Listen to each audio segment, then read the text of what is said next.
The Nimzo Indian defense is one of the most reliable as well as strategically rich defenses to d4. We reach this fascinating opening after the moves d4, taking space in the center. In response to d4, black can play the solid d5, taking a fair share of the center, but black can also remain flexible with knight f6, developing the knight as well as preventing e4.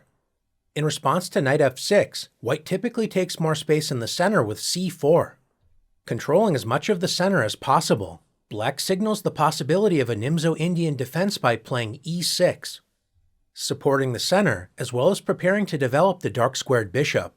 If white continues with the classical knight c3, developing the knight and preparing to take more space with e4, instead of playing d5, turning the game into the classical queen's gambit declined, we reach the Nimzo Indian after black plays bishop b4, pinning the c3 knight, which prevents e4 for the time being. The Nimzo Indian is a strategically rich opening with several plans available for both sides. Instead of trying to memorize several variations, it's a better idea to focus on understanding the typical themes and ideas in the opening. We can see a direct clash of ideas with the move a3, turning the game into the Zamish variation. Before black has a chance to consider retreating the bishop at a later stage, white spends a tempo to claim the bishop pair, provoking bishop takes c3 check. B takes c3.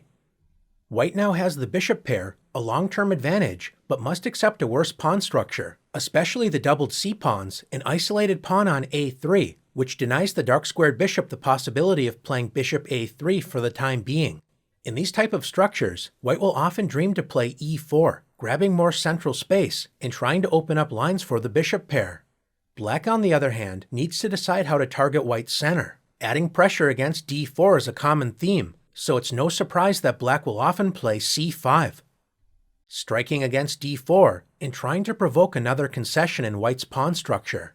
If white plays d takes c5, creating isolated, tripled pawns, black may continue with knight a6, preparing to capture the c5 pawn. Or else black may play queen a5, attacking c5 and c3 at the same time. If white decides to take space with d5, black can stabilize the center with d6, preventing the d5 pawn from advancing and revealing the light-squared bishop's protection of e6. By playing d5, white's doubled c-pawns are fixed in place, and although they do help support the center, they are fixed weaknesses white needs to keep in mind.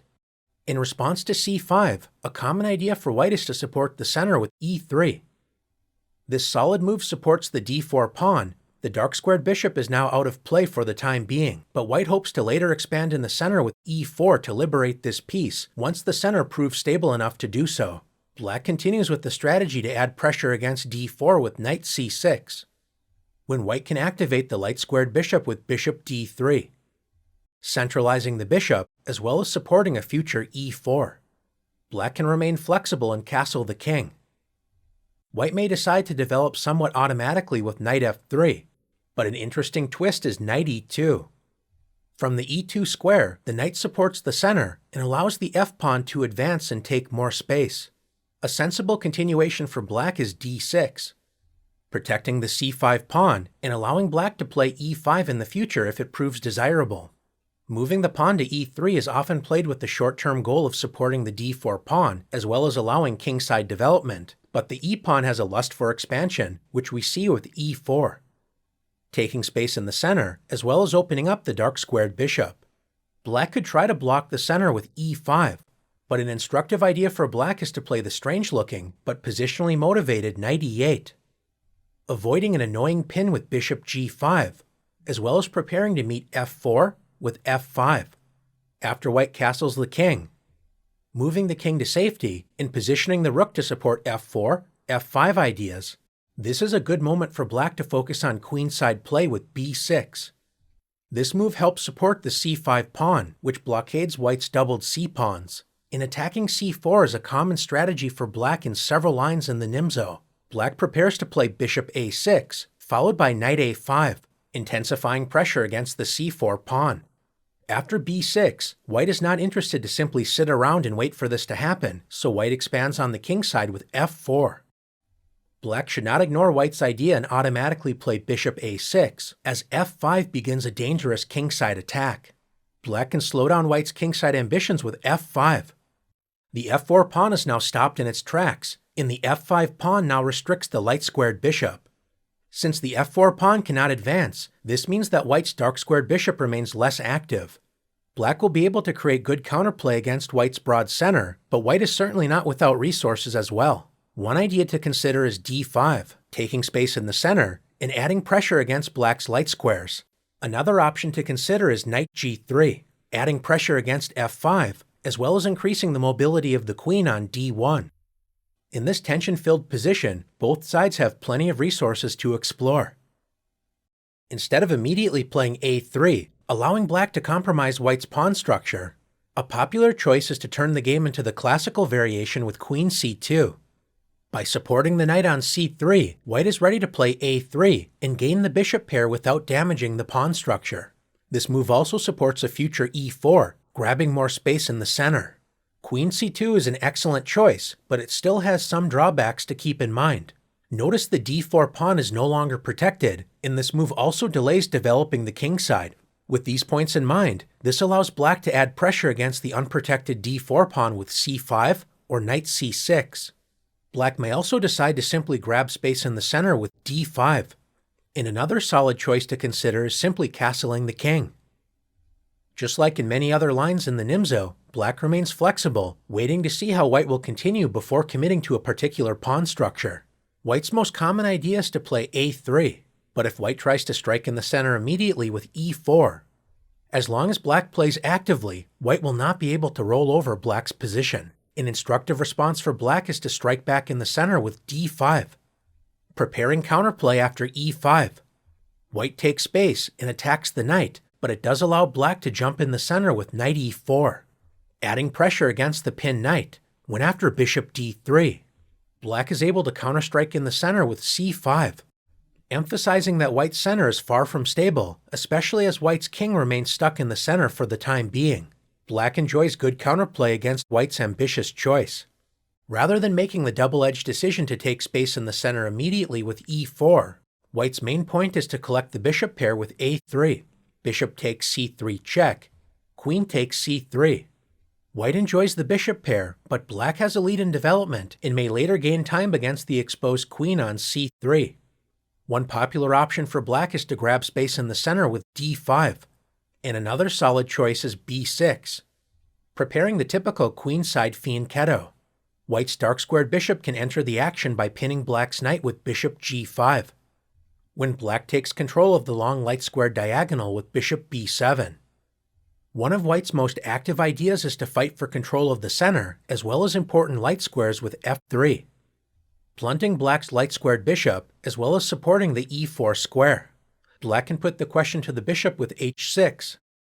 And since white's opening strategy focuses on preserving the bishop pair, it makes sense to maintain the tension with bishop h4. We can now see another point behind f3. It allows the bishop to support the center with bishop f2 if necessary. Black certainly doesn't want to allow white to expand freely in the center, so a sensible reply is d5, taking space in the center and discouraging e4. White can now support the center and prepare to develop the kingside with e3, when black continues to develop with the solid knight b to d7, supporting the other knight, as well as preparing the thematic pawn break c5. One idea for white is to open the c-file with c takes d5, opening up the c-file and revealing pressure against the c7 pawn. The point is, if black plays e takes d5, certainly not a bad move within itself, white will not be under any serious pressure, so white can play bishop d3, preparing to build an initiative with the bishop pair. Instead of this automatic recapture, black can take some of the sting out of white's plans with the surprising knight takes d5, attacking the queen and revealing the tension between black's queen and white's dark-squared bishop. After the queen trade, bishop takes d8, and knight takes c3. If white plays bishop takes c7, not only does this open up the c-file, which can benefit black's superior development, black can respond with knight d5, attacking the bishop and e3 pawn. So white typically plays bishop h4. Black's knight is able to move to safety and attack the center with knight d5. So white sensibly defends the center with bishop f2. White enjoys the bishop pair and is prepared to expand in the center with e4. Since e4 will weaken the d4 pawn, A natural idea for black is to respond with c5, adding pressure against the d4 pawn. White's bishop pair will remain a long-term factor, but black's solid position and easy development should promise an interesting strategic game filled with plenty of chances for both sides. Instead of immediately trying to gain the bishop pair with a3 or queen c2, white can focus on developing the king side and supporting the center with e3. This is one of white's most popular systems against the Nimzo, known as the Rubinstein variation. e3 supports the center, prepares kingside development, and one day this pawn will often try to move to e4, grabbing more space in the center. You could spend an entire lifetime exploring all of the interesting variations in the Nimzo, including blockading the c4 pawn and striking in the center with c5, castling the king and preparing d5, and another interesting idea is b6. This move is very much in the spirit of the Nimzo. Instead of directly occupying the center with pawns, black plans to observe the center from a distance by fianchettoing the light-squared bishop on the long diagonal.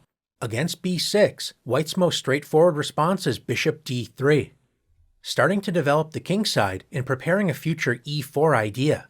The battle for the light squares continues with bishop b7, preventing white from playing e4, as well as attacking the g2 pawn. So a sensible continuation is knight f3, developing the knight as well as blocking the light-squared bishop's pressure against the g2 pawn. Once again, black has several options, including castling the king, adding pressure against the center with c5, or black can even decide to occupy the center directly with knight e4, blockading the e3 pawn as well as adding pressure against the pinned knight. White can combine defense and attack by playing queen c2, supporting the pinned knight as well as attacking the knight on e4. Black can now reinforce the center with f5, refusing to give ground and maintaining the tension in the center. After white castles the king to safety, it's important to remember that the c3 knight is not pinned forever, so now the knight is threatening to win material with knight takes e4. Black can voluntarily surrender the bishop pair with bishop takes c3, b takes c3, compromising white's pawn structure with the idea of trying to preserve the light-squared blockade in the center. Since white has not played a3 to provoke this exchange, notice white's bishop may enjoy the a3 to f8 diagonal in the future. This is a good moment for black to castle. White enjoys the bishop pair, but black's light-squared blockade in the center can prove quite annoying. White should prepare to evict the e4 knight with a move such as knight e1, or the more common knight d2, adding pressure against the knight and preparing f3.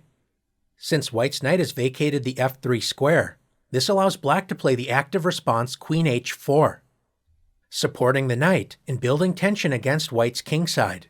White should continue with the plan of f3, when black can either simplify the position with knight takes d2, or keep the game complicated with knight g5. But a bad idea for white is to try and punish this adventurous queen move with g3, attacking the queen, but weakening the light squares around white's king. Instead of reacting to the attack against the queen, black can exploit these weak light squares with knight g5. White can still stay afloat with f3, a move which should have been played instead of g3. But if white accepts the queen with g takes h4, black's light-squared strategy triumphs with knight h3. Checkmate. In addition to the straightforward bishop d3, white has another interesting idea with knight e2, supporting the pinned knight, so if black captures the knight, white can play knight takes c3, maintaining a healthy pawn structure. One drawback to this move is it blocks the light-squared bishop, so the c4 pawn is loose. Black can immediately add pressure against this pawn with bishop a6. White sometimes responds with knight g3, revealing the light-squared bishop's defense of the c4 pawn. But a more popular option is a3. Black may decide to preserve the dark-squared bishop with bishop e7, definitely an option worth exploring. But another reasonable plan is to play bishop takes c3 check, surrendering the bishop pair after knight takes c3. White has avoided doubling the c-pawns, but black is ready to strike in the center with d5, adding more pressure against the c4 pawn. White can reinforce this pawn with b3, when black typically takes the chance to castle the king to safety. A flexible choice for white is bishop e2. Without a knight on f3, and with black's bishop on a6, it isn't out of the question to consider a future bishop f3, adding pressure down the long light-squared diagonal. Continuing to add pressure against white's center is a reasonable plan, so black may consider playing knight c6. Preparing knight a5, adding more pressure against the c4 pawn. One interesting idea for white is to play a4, awakening the dark squared bishop, and also supporting the b5 square. The point is that after knight a5, adding more pressure against c4, white can develop the dark squared bishop with bishop a3, attacking black's rook on f8. After rook e8, white can simply ignore the tension against the c4 pawn and castle the king. Black should definitely consider reinforcing the center with c6, also discouraging future knight b5 ideas. But if black plays the materialistic d takes c4, white can play b4, attacking the knight and threatening b5. So black's knight is forced to lunge into enemy territory with knight b3. In response to knight b3, the rook can calmly step to the side with rook b1. White is ready to play b5, preparing to capture the pawn with bishop takes c4 and enjoy a strong position. In response to the Nimzo, instead of blocking the dark squared bishop with e3, a natural-looking but not especially popular move for white is bishop g5. If black can pin white with bishop b4, why can't white return the favor with bishop g5, activating the bishop before playing e3? There is certainly nothing wrong with this move, but with proper play, it isn't particularly challenging to black. Black can immediately question the bishop with h6. And unless white wants to surrender the bishop pair and help black develop with bishop takes f6, then the common response is bishop h4, maintaining the tension against black's knight, but now this bishop is committed to the king side. This may prove to be an important feature after black strikes in the center with a thematic c5. If white supports the center with e3, black is able to generate counterplay on the queen side with c takes d4, e takes d4, softening white's center, followed by the active queen a5. The absence of white's dark squared bishop on the queen side may be felt, as this bishop does not have the option to unpin the knight with bishop d2. If white tries to defend the knight while also keeping an eye on the d4 pawn with queen d3, black has the instructive resource knight e4. Taking advantage of the pinned knight, as queen takes e4 allows the unpleasant bishop takes c3 check. Black is ready to reinforce the knight with d5 when black enjoys a comfortable position. Instead of e3, white can decide to grab space with d5. White removes the tension from d4, but now creates tension between the d5 and e6 pawns. This allows black the option to consider the dynamic pawn sacrifice b5, or play a more calm, strategically minded game with bishop takes c3 check, doubling white's c-pawns after b takes c3, when black can commit to a dark squared central pawn structure with d6, preparing e5 so black's central pawn structure will restrict white's dark squared bishop. This typically leads to close games with plenty of positional maneuvering, in which black's solid position has not been especially challenged from the early development of white's dark squared bishop. From amateur to grandmaster, the Nimzo Indian is one of black's most popular defenses against d4. Instead of directly occupying the center with pawns, black controls the position with piece play, most notably the pin against white's knight on c3. Black is often willing to surrender the bishop pair, either to compromise white's pawn structure or gain time for comfortable development. White is willing to enter these lines thanks to the dynamic potential of the bishop pair, overall active piece play, and the rich pawn play available to fight for central dominance.